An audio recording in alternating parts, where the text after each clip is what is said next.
And this is Children's Lives Matter, and it's actually the 5th episode here on our 2nd season. So we're delighted to be back with you again. And today we're presenting our first episode on a series that will be tackling another important topic, which is bullying. Yes, and Jessica, this topic is essential for parents. Bullying has expanded since we were kids. Back in the day, we might have been bullied in the schoolyard. Now, kids are bullied in school, after school, and online, and oftentimes even at Saying, "Oh no, it home. doesn't," but it do hurt.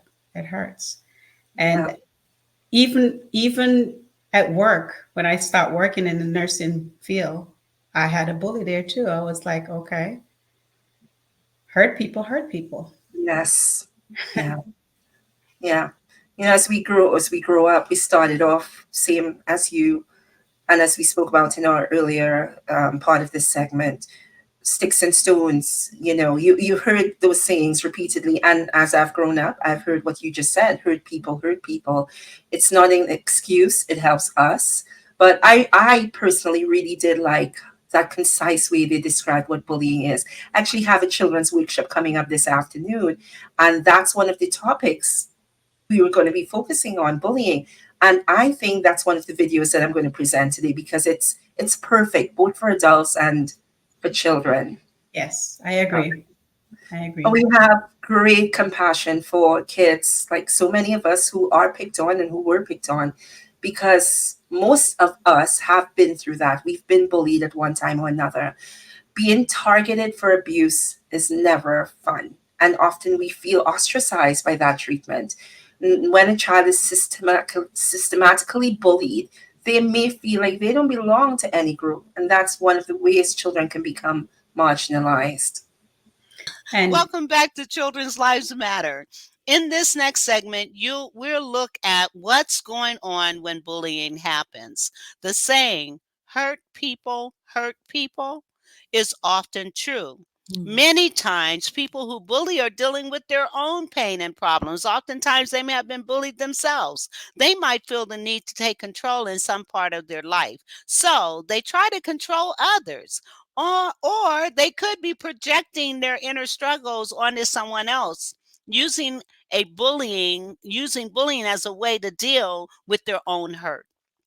Understanding that bullies often act out because of their own issues can help us see the bigger picture and figure out better ways to handle these situations. October is National Bullying Prevention Month. And today, like you just saw, we're talking about how to shift the interpersonal dynamics within a classroom to prevent bullying. Camille, what do you think about that video? when you look at it, children should not be facing any of this stuff, Yeah. you know, Hmm. but it's real, it's there. It is. And he says 1 in 5. I mean, that's, That's you know too what? much. It's too One is much. too much. And if we connect it to hurt people, these are hurt children hurting others. How many hurt children do we have in a world that we need to just, get in there to the core of what is causing this much pain? But welcome to the actionable advice segment of our show.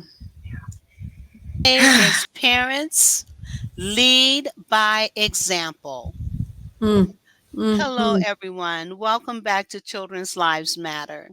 Today, we're talking about how to build compassion as a measure to prevent bullying behavior. Yes, and I'm excited, Vera, because we have our guest up next. And so we're going to bring up Heather McGlasson, a self described misfit who has bravely navigated her journey from being a marginalized child to a celebrated author and artist. And welcome, Heather. It's great to have you here. So, through her experiences, Heather has become a powerful advocate for understanding and acceptance, inspiring others to embrace their unique identities. Beautiful, beautiful. So happy you're here. Can you share your personal journey as a marginalized child and how it influenced your understanding of both bullying and being bullied? Oh man, as a Navy brat who, when my dad retired, still worked as a contractor for the military. So we moved a lot.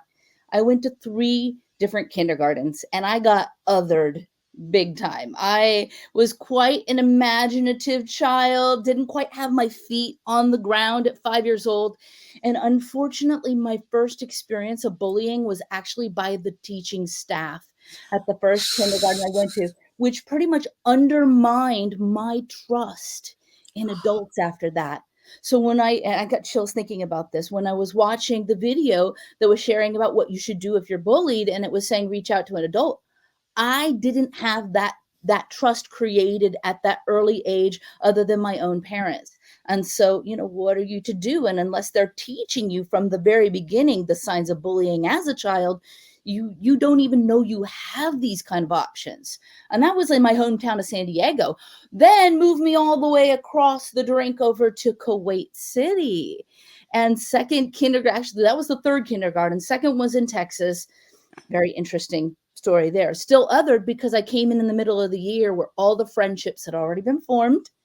Sure. And loud, creative person then became show off and very othered. So to be friends with me, you almost had to give up your own other set of subset. Even if you were just like me, I was like, oh, I want to play with that crazy, another word, crazy individual. You had to give up something in order to be friends with me.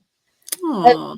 Right? And then move over to another country, and and we're a mixed a bag of people from all over the world, which you'd think would be like an ideal situation for these teachers and parents to create this beautiful environment where people are building up compassion for one another. Yet, if you use power to be safe. And kids were always modeled this either from their families or their entertainment industry. So again, othered. So I learned I'm too loud, too different. I'm a show off. And I carried this into adulthood.